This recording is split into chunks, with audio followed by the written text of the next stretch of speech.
வரும் சட்டமன்ற தேர்தலில் தமிழ் மாநில காங்கிரஸ் தனது சொந்த சின்னமான சைக்கிள் சின்னத்தில் போட்டியிடும் என்று அக்கட்சியின் மாநில துணைத் தலைவர் விடியல் சேகர் தெரிவித்துள்ளார். ஈரோடு வ.உ.சி. காய்கறி சந்தை அருகே தமிழ் மாநில காங்கிரஸ் கட்சி சார்பில் போதையை ஒழிப்போம், சமுதாயத்தை காப்போம் என்ற தலைப்பிலான கையெழுத்து இயக்கம் நடைபெற்றது. இதில் அக்கட்சியின் மாநில பொதுச் செயலாளர் யுவராஜா கலந்து கொண்டு கையெழுத்திட்டு இயக்கத்தினை துவக்கி வைத்தார்.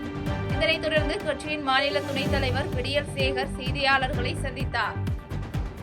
அப்போது தொகுதி பங்கீடு பேச்சுவார்த்தை அடுத்த வாரம் நடைபெறும் என்றும் அதிமுகவிடம் 12 தொகுதிகள் கேட்டுள்ளதாகவும் தெரிவித்த அவர் சைக்கிள் சின்னத்தில் போட்டியிட திட்டமிட்டுள்ளதாக தெரிவித்தார். மேலும் கரூர் துயர சம்பவம் தொடர்பாக விஜய்க்கு சிபிஐ சம்மன் அனுப்பியுள்ளது பழிவாங்கும் நடவடிக்கையாக பார்க்கவில்லை என கருத்து தெரிவித்த அவர் அது விசாரணையின் ஒரு பகுதிதான் என்றும் கூறினார். அடுத்த வாரத்தில் எங்கள் கட்சியுடைய தேர்தல் அறிக்கையோட வெளியிட இருக்கிறோம். அதிலே கூட கட்டாயமாக வலியுறுத்துகிறோம். கண்டிப்பாக மது கூடாது, மதுவை படிப்படியாக ஒழிக்க வேண்டும். பூர்ண மதுவிலக்கு தான் தமிழ் மாநில காங்கிரஸ் கொள்கை லட்சியம். அதை எங்கள் கூட்டணி கட்சிக்கும் சேர்ந்து வலியுறுத்துவோம். தலைவரிடத்தில் எடுத்து பேசிக் கொண்டிருந்தேன். இன்னும் ஒரு வார காலத்திலே தொகுதி பங்கீடு துவங்கும் என்று சொல்லியிருக்கிறார்கள். அநேகமாக அடுத்த வாரங்களிலே தொகுதி பங்கீடுக்கான வாய்ப்புகள் இருப்பதாக கருதுகிறோம். இன்னும் தேர்தல் தேதி அறிவிக்கவில்லை. தேர்தல் தேதி அறிவிப்பதற்கான காலம் நெருங்கிக் கொண்டிருக்கிறது. எனவே ஒரு வார காலத்தில் தொகுதி பங்கீடு பேச்சுவார்த்தை இருக்கும் என்று நம்புகிறோம். தமிழ் மாநில காங்கிரஸ் கட்சியை பொறுத்த மட்டிலே 12 தொகுதிகள் கேட்டிருக்கிறோம். கண்டிப்பாக கிடைக்கும் என்ற நம்பிக்கையோடு காத்திருக்கிறோம். தருமபுரியில் நடைபெற்ற நிகழ்ச்சியில் தமிழக துணை முதலமைச்சர் உதயநிதி ஸ்டாலின் கலந்து கொண்டு 421 புதிய திட்டங்களுக்கு அடிக்கல் நாட்டி வைத்து சிறப்பித்தார்.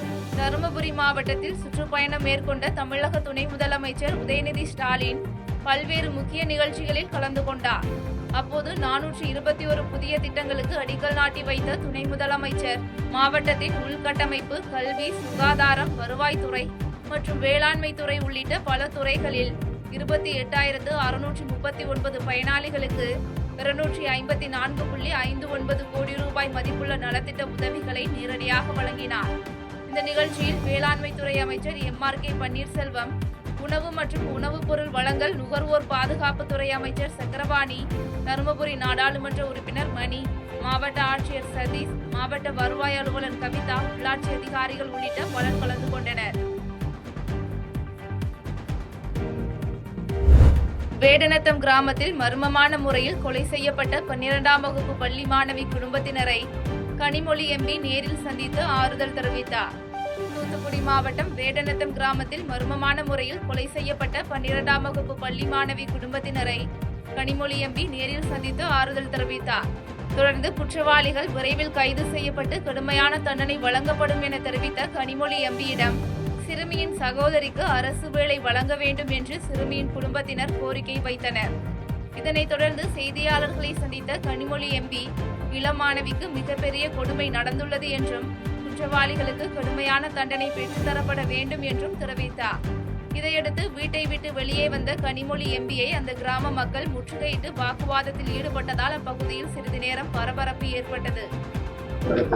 இளம் மாணவிக்கு ஒரு மிகப்பெரிய கொடுமை நடந்திருக்கு. 10 குழுக்கள் அடங்கிய தனிப்படை அமைக்கப்பட்டிருக்கு. ஏடிஎஸ்பி தலைமையில் 4 டிஎஸ்பிஸும் அந்த பணியில் அமர்த்தப்பட்டிருக்காங்க. 6 இன்ஸ்பெக்டர்ஸ் அந்த 10 பேர் டீம் அந்த 10 குழுக்களுக்கு தலைமை ஏற்றிருக்காங்க. அதனால் விரைவில் குற்றவாளிகளை விரைவில் கண்டுபிடிக்க வேண்டும் என்ற முனைப்போடு எல்லாரும் செயல்பட்டுருக்காங்க. முதலமைச்சர் அதை தீவிரமாக கண்காணிக்க விரைவில் இந்த பாதிக்கப்பட்டிருக்கக்கூடிய குடும்பத்திற்கு ஒரு நியாயம் நம்மை விட்டு போன அந்த இளம் பெண்ணுக்கு ஒரு நியாயம் கிடைக்க வேண்டும். மிக கடுமையான தண்டனை அவர் பெற்றார். விளாத்திக்குளம் அருகே பள்ளி மாணவி கொலை செய்யப்பட்ட வழக்கில் 10 தனிப்படைகள் அமைக்கப்பட்டு விசாரணை நடைபெற்று வருவதாக தூத்துக்குடி விமான நிலையத்தில் கனிமொழி எம்பி தெரிவித்துள்ளார். தூத்துக்குடி விமான நிலையத்தில் நாடாளுமன்ற உறுப்பினர் கனிமொழி செய்தியாளர்களை சந்தித்தார். அப்போது தேர்தல் குறித்த அறிவிப்பு வெளியிட்ட பின் தேர்தல் அறிக்கை குறித்த அறிவிப்பு வெளியிடப்படும் என தெரிவித்தார்.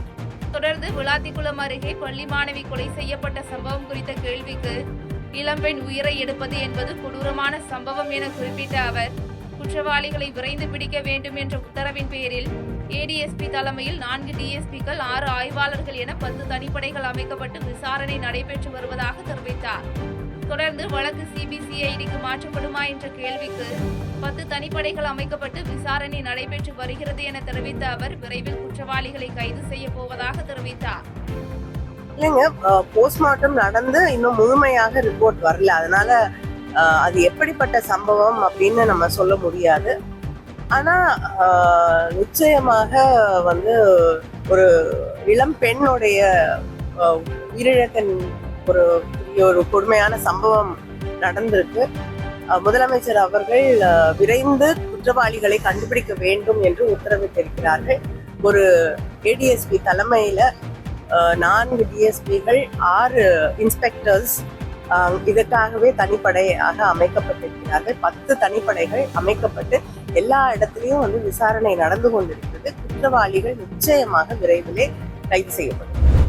டெல்லியின் மிரட்டல்களுக்கு எல்லாம் மனம் தளராமல் முதலமைச்சர் மு க ஸ்டாலின் சிறப்பான முறையில் ஆட்சி செய்து வருவதாக தென்காசியில் ஓ பன்னீர்செல்வம் தெரிவித்துள்ளார். தென்காசி மாவட்டம் இளஞ்சி பகுதியில் நடைபெற்ற திமுக தெற்கு மாவட்ட கழகத்தின் தேர்தல் பிரச்சார ஆலோசனை கூட்டத்தில் முன்னாள் முதலமைச்சர் ஓ பன்னீர்செல்வம் கலந்து கொண்டார். அப்போது கூட்டத்தில் பேசிய அவர் தமிழக முதலமைச்சர் ஸ்டாலின் 5 ஆண்டு காலம் சிறப்பான நல்லாட்சி கொடுத்து கொண்டிருப்பதாகவும் தமிழகத்திற்கு நிதியளிக்காத டெல்லியின் மிரட்டல்களுக்கு மனம் தளராமல் தமிழக நிதி மூலம் மக்களுக்கு தேவையான அனைத்து திட்டங்களையும் செய்து வருவதாகவும் பெருமை பேசினார். தொடர்ந்து அதிமுக தவறான பிரச்சாரத்தை மேற்கொண்டு வருவதாக கருத்து தெரிவித்த அவர் சிலர் காலை பிடித்து பதவியை பெற்ற பின்னர் நம்பிக்கை துரோகம் செய்து வருவதாகவும் அவர்கள் நன்றி கேட்டவர்களாக இருப்பதால் தான் தமிழக மக்கள் அவர்களுக்கு வாக்களிக்க மாட்டார்கள் என்றும் எடப்பாடி பழனிசாமியை சாடினார். டெல்லி பட்டியலிருந்து வருகின்ற சோதனைகள் எங்கள் திட்டத்தை நீங்கள் நிறைவேற்றினால்தான் உங்களுக்கு நாங்கள் நிதி அனுப்புவோம் என்று மிரட்டி பார்த்தார்கள். மிரட்டாத எப்படி மிரட்டி பார்த்தாலும் எவ்வளவு சோதனைக்கு உட்பட்டாலும் எம்மக்களை மாநிலத்தினுடைய சொந்த நிதியில் தந்து நான் காப்பாற்றுவேன் என்று ஒரே முதலமைச்சர் செயல்பட்டுக் கொண்டிருக்கிறார் சொன்னால் இந்தியாவில் நம்முடைய தளபதி அவர்தான் என்பதை நாடுகள். ஆண்டிப்பட்டி அருகே மலையடிவார பாலகோம்பை கிராமத்தில் சிறுத்தை புலி தாக்கி 7 ஆடுகள் உயிரிழந்தன. தேனி மாவட்டம் ஆண்டிப்பட்டி அருகே மேற்கு தொடர்ச்சி மலையை ஒட்டிய பாலகோம்பை கிராமத்தில் 100க்கும் மேற்பட்ட விவசாயிகள் தங்களது தோட்டத்திலேயே ஆடு மாடு கோழிகளை வளர்த்து வருகின்றனர். இக்கிராமத்தைச் சேர்ந்த ஜோதி என்பவர் வழக்கம் போல் தன் வேலையை முடித்துவிட்டு பாலகோம்பை கிராமத்தில் உறவினர் ஒருவர் இறந்த துக்க நிகழ்வுக்காக குடும்பத்தினருடன் சென்றுள்ளார். பின்னர் காலையில் தனது தோட்டத்திற்கு திரும்பி வந்து பார்த்தபோது ஆட்டு கொட்டகையில் இருந்த 11 ஆடுகளில் 7 ஆடுகள் கழுத்து, வயிறு உள்ளிட்ட இடங்களில் காயம்பட்டு இரத்த வெள்ளத்தில் உயிரிழந்து கிடப்பதைக் கண்டு அதிர்ச்சியடைந்துள்ளார். இதையடுத்து தகவலின் பேரில் சம்பவ இடத்திற்கு வந்த வனத்துறையினர் மற்றும் காவல்துறையினர் உயிரிழந்த ஆடுகளை பார்வையிட்டு தீவிர விசாரணை மேற்கொண்டனர். நாங்கள் தோட்டத்திலே குடியிருந்து வரோம் 5 வருஷமா. என் பிள்ளைங்க நானும் ஆடு குட்டி வச்சுட்டு ஓனருக்கு தண்ணி பாய்ச்சிடுவோம். இப்போ நைட்டு ஒரு இலவுன்னு சொல்லி ஊருக்குள்ளே போயிட்டு வரோம்னா நாங்கள் 11 குட்டி வச்சுருந்தோம். ஒரு 7 குட்டியை கடிச்சு 6 குட்டி செத்து கிடக்கு, ஒரு குட்டியை தூக்கி வச்சு காய்க்கு ஒரு குட்டி கடிச்ச மாணிக்கு இருக்குது, ஒரு குட்டி மட்டும் உயிரோட இருக்குது. திரும்ப போலீஸு ஃபாரஸ்ட்டு எல்லாத்துக்கும் ஃபோன் பண்ணால் எல்லாமே வந்திருக்காங்க. நாங்கள் எங்களுக்கு என்னான்னு சொல்லி ரொம்ப இழப்பாக இருக்குங்க சார். இது என்னான்னு நீங்கள் நடவடிக்கை. ரஜினிகாந்தை அரசியலுக்கு வரவிடாமல் திமுக விரட்டியது என ஆதவ அர்ஜுனா கூறியது கற்பனை என தொல் திருமாவளவன் பதிலளித்துள்ளார். மதுரையில் பல்வேறு நிகழ்ச்சிகளில் கலந்து கொள்வதற்காக வந்த விடுதலை சிறுத்தைகள் கட்சி தலைவர் தொல் திருமாவளவன் சென்னையில் இருந்து விமானம் மூலம் மதுரை வந்தடைந்தார்.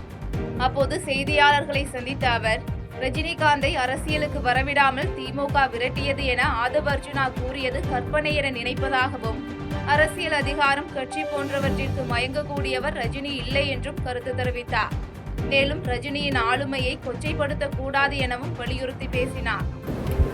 அது வெறும் கற்பனை என்றுதான் நான் கருதுகிறேன். நடிகர் ரஜினிகாந்த் அவர்களை பொறுத்தவரையில் அரசியல் அதிகாரம்,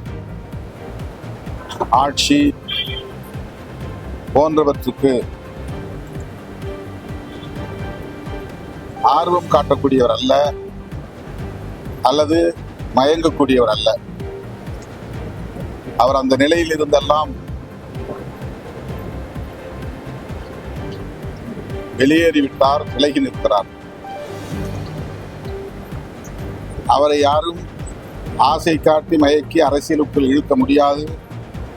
அல்லது அச்சுறுத்தி அவரை வெளியேற்ற முடியாது என்கிற நிலையை அவர் எட்டிவிட்டார் என்று நான் நம்புகிறேன். கோவை மேற்கு புறவழி சாலை முதல்கட்ட பணிகள் நிறைவடைந்த நிலையில் அதனை முதலமைச்சர் மு க ஸ்டாலின் காணொலி காட்சி மூலம் திறந்து வைத்தார். கோவை மாநகரில் போக்குவரத்து நெரிசலை குறைக்கும் வகையில் கோவை மதுக்கரை மைல்கல் பகுதியில் இருந்து நரசிம்மநாயக்கன் பாளையம் வரை சுமார் 32 கிலோமீட்டர் தொலைவிற்கு 3 கட்டங்களாக மேற்கு புறவழி சாலை அமைக்கும் பணிகள் துவங்கி நடைபெற்று வருகிறது. முதல் கட்டமாக கோவை மதுக்கரை மைல்கல் பகுதியிலிருந்து மாதம்பட்டி வரை 250 கோடி ரூபாய் மதிப்பீட்டில் சுமார் 12 கிலோமீட்டர் தொலைவுக்கான பணிகள் நிறைவடைந்த நிலையில் அதனை முதலமைச்சர் மு க ஸ்டாலின் காணொலி காட்சி மூலமாக திறந்து வைத்தார். நம்ம மாண்புமிகு தமிழ்நாடு முதலமைச்சர் அவர்களால் இந்த வெஸ்டர்ன் ரிங் ரோடு ஃபேஸ் 1 11.8 கிலோமீட்டருக்கு உண்டான லென்த்துக்கு உண்டான இந்த ரோடு நம்ம மதுக்கரையிலிருந்து தொடங்கி சிறுவாணி ரோடில் மாதம்பட்டியில் வரைக்கும் இருக்கிற இந்த முதல் கட்டமான ரோடு வந்து இன்றைக்கி திறந்தப்பட்டுள்ளது. இது வந்து கிட்டத்தட்ட 250 கோடி மதிப்பீட்டில் வந்து இந்த பணிகள் எடுத்தப்பட்டு அதில் கூடுதலாக வந்து நமக்கு வந்து நில எடுப்புக்கு உண்டான கூட இதில் வந்து ஒதுக்கீடு பண்ணி இந்த பணிகள் முழுமையாக முடிக்கப்பட்டு இன்றைக்கு பொதுமக்களுக்கு திறந்துவைக்கப்பட்டுள்ளது. வருகின்ற சட்டமன்ற தேர்தலில் விஜய் உட்பட 234 தொகுதிகளிலும் தமிழக வெற்றிக்கழக வேட்பாளர்கள் டெபாசிட் இழப்பார்கள் என விஜயின் முன்னாள் மேலாளர் PT செல்வகுமார் விமர்சித்துள்ளார். திமுக வர்த்தக அணி துணை செயலாளரும் நடிகர் விஜயின் முன்னாள் மேலாளருமான தயாரிப்பாளர் PT செல்வகுமார் நெல்லை வண்ணாரப்பேட்டையில் செய்தியாளர்களை சந்தித்தார். அப்போது பேசிய அவர், முதலமைச்சர் குறித்து தமிழக வெற்றிக்கழகத்தின் நிர்வாகி ஆதவ் அர்ஜுனா நேற்று பேசிய கருத்துகள் தவறானவை என்றும், மோசடி செய்து முன்னேறிய ஆதவ் அர்ஜுனா முதலமைச்சரை கேள்வி கேட்க தகுதி இல்லாதவர் என்றும் காட்டம் தெரிவித்து பேசினார். மேலும் தமிழக வெற்றி கழகத்தில் இணைந்துள்ள செங்கோட்டையன் என்ன செய்வது என்று தெரியாமல் குமுறி வருவதாக பேசிய அவர், வரும் தேர்தலில் விஜய் உட்பட 234 தொகுதிகளில் தமிழக வெற்றி கழக வேட்பாளர்கள் டெபாசிட் இழப்பார்கள் என கடுமையாக பேசினார். தெரிஞ்ச 234 தொகுதியில விஜய் முதல் அத்தனை பேர் டெபாசிட் இழப்பார்கள். 234 தொகுதியிலும் டெபாசிட் போகலன்னா PT செல்வகுமார் யாருன்னு நீங்க கேளுங்க சார். மக்களுக்கு நல்ல நிர்வாகம் பண்றாருன்னு ஒரு இன்னைக்கு இந்திய அளவுல மிக சிறந்த ஆட்சியை கொடுத்துட்டு இருக்காருன்னு சொல்லி நான் சொல்லல, புள்ளி விவரங்கள் சொல்லி. தேர்தலை பொறுத்த மட்டும் தற்குறிகள் யார், தவறானவர்கள் யார், இது இந்த கிளாமருக்கெல்லாம் தமிழ் மக்கள் நாங்க என்னைக்குமே அடிபணிய மாட்டோம் என்பதற்கு கிளியரான விடை கண்டிப்பா கிடைக்கும் சார். செய்திகளை உடனுக்குடன் தெரிந்து கொள்ள கீழ்கண்ட கேபிள் மற்றும் DTH நெட்வொர்க்குகளில் எம்நாடு செய்தி தொலைக்காட்சியை காணுங்கள். பாதகம் செய்பவரை கண்டால் நாம் பயம் கொள்ளலாகாது பாப்பா. மோதி மிதித்து விடு பாப்பா, அவர் முகத்தில் உமிழ்ந்து விடு பாப்பா. அண்மை செய்திகளை உடனுக்குடன் தெரிந்து கொள்ள இணைந்திருங்கள் எம்நாடு தொலைக்காட்சியுடன்.